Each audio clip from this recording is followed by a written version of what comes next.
Hello Helldivers and welcome. Some updates and adjustments have just been made by the Ministry of Defense in the form of patch update 01.003.200. So myself and Helldiver Interloper are going to discuss it. Interloper, welcome. Thanks, Vanguard. I'm excited to get stuck in here. As you should be, Interloper. As you should be. Helldivers to Hellpods. Repeat, Helldivers to Hellpods.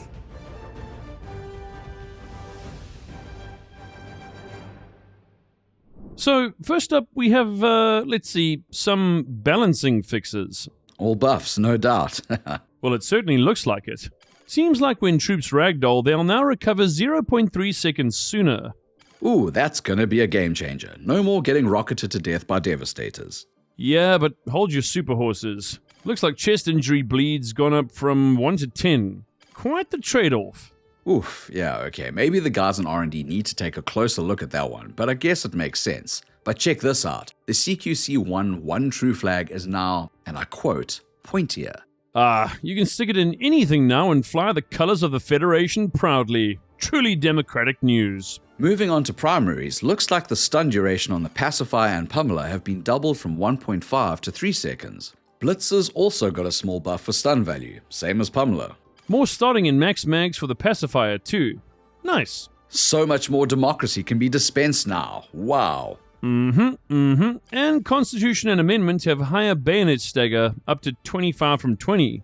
Nothing like driving back our enemies with bayonets fixed. Just like our great... Okay, Interloper, we get it. The warriors of old Earth. Sorry. Okay, and sidearms wise, it's just the Warrant that got an upgrade. Locks onto large-sized enemies now. Thanks, Supergod. I'll stick with my trusty Senator, though. I always keep it around for special occasions.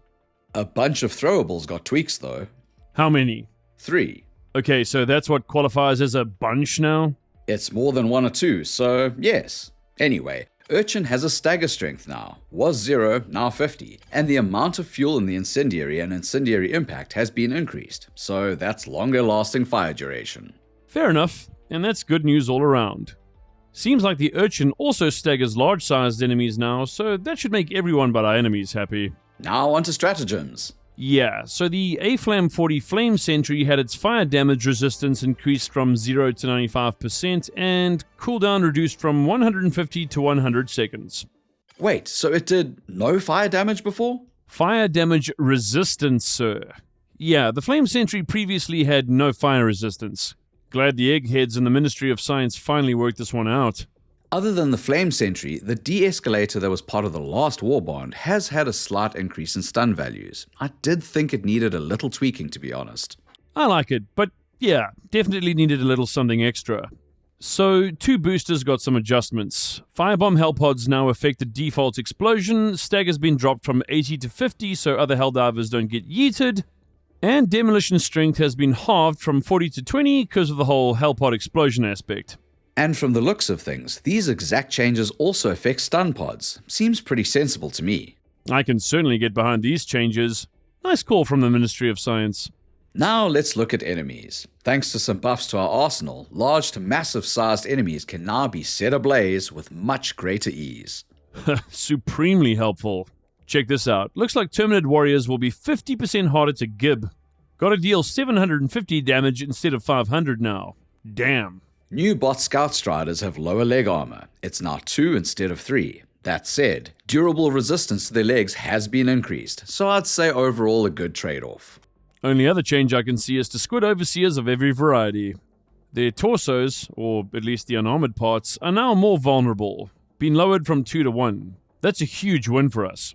Finishing off this analysis, there's some general fixes to R212 Constitution Rifle regarding audio. Gunslinger armor passive has been tweaked, and an issue with ranged weapon grips after dropping the entrenchment tool has also been corrected. Good to hear. Beyond all that, most interesting adjustments include fixes to first-person POV, terrain features showing up correctly on the map, accidental jump pack triggers, and some issues with emotes. And that is about the long and short of it. Mostly minor adjustments beyond that, but troops can read the full patch notes themselves if they want to check all the nitty-gritty details. Indeed, Interloper.